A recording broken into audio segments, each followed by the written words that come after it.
જય શ્રી રામ મિત્રો, કેમ છો? બધા મજામાં? તો સ્વાગત છે મારા નવા વ્લોગમાં. ને કાલે આપણે અળદિયા બનાવ્યા હતા અને આજે કૌશલે થોડીક લાલચ વધી ગઈ છે કે અળદિયા બનાવ્યા ને ખજૂર પાકને ખોટું લાગી જાય એટલે કે ખજૂર પાક બનાવી નાખો. એટલે આપણે આજે ખજૂર પાક બનાવશું, તો વ્લોગમાં બન્યા રહેજો.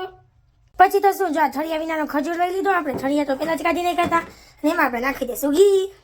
ગેસને ચાલુ કરીને ના ખજૂરથી ભરેલા ટબાકડાને આપણે એની ઉપર ચડાવી દીધું અને ખજૂરમાં નાખી દીધું ઘી. હવે આપણે આ ખજૂરને એટલો શેકવાનો છે કે જ્યાં સુધી ખજૂર પોચો ના પડી જાય ત્યાં સુધી એને શેકતો જ રહેવાનો છે. ખજૂર પાક બનાવવાનું કામ આપણે ચાલુ કરી દીધું છે. કૌશલના ખજૂર પાક એટલો ભાવે કે એની વાત પૂછી દો. આવે એને મને કીધું હોય ને આપણે ના બનાવીએ એવું બને, કોઈ દિવસ ના બને. તો જો આપણે મસ્ત એવો ખજૂર પોચો પણ પડી ગયો છે અને મસ્ત શેકાઈ પણ ગયો છે. હવે આપણે એમાં થોડું થોડું દૂધ પણ એડ કરતા જશું જેથી કરીને આપણને માવાનો પણ સ્વાદ મળે અને ઉપરથી આપણે થોડા ઘણા ડ્રાય ફ્રૂટ્સ એડ કરીશું અને બધું જ મસ્ત રીતે આપણે મિક્સ કરી દઈશું. કેટલો મસ્ત ખજૂર શેકાઈ ગયો છે, પોચો પણ એટલો જ પડી ગયો છે, એટલે કે ખજૂર પાક જ બની ગયો ટૂંકમાં.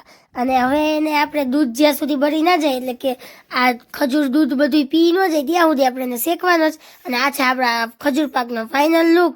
હવે આપણે આને છે ને મસ્ત રીતે થાળીમાં કાઢી લેશું અને તવીથાથી એને મસ્ત સેટ કરી દેશું. એને બધી બાજુથી વ્યવસ્થિત કરીને મસ્ત સેટ કરી દેશું. અને આપણે સેટ કરીએ ત્યાં સુધી તમારે એક કામ કરવાનું છે.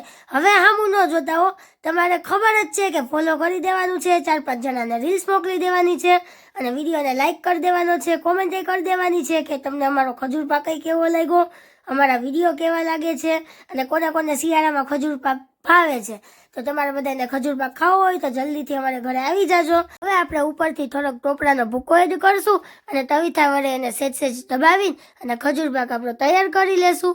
ટોપરાના ભૂકાથી ખજૂર પાકનો સ્વાદ પણ બહુ મસ્ત આવે છે અને ડેકોરેશન પણ થઈ જાય છે. પછી આપણે આ ખજૂર પાકને ફ્રીજમાં સેટ થવા માટે રાખી દીધો.